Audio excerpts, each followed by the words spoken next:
गोफार गुंतलेली असते आपली संस्कृती, आपले हास्य, आपलं नातं.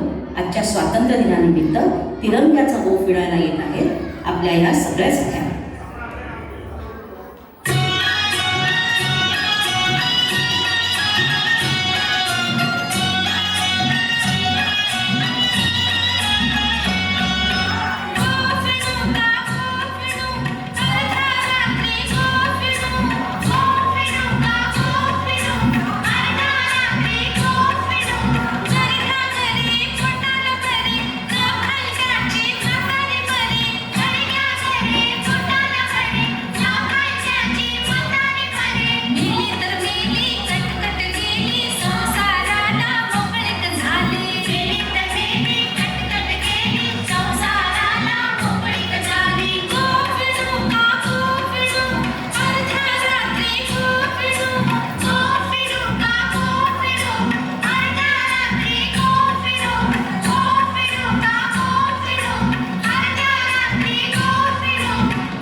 अगं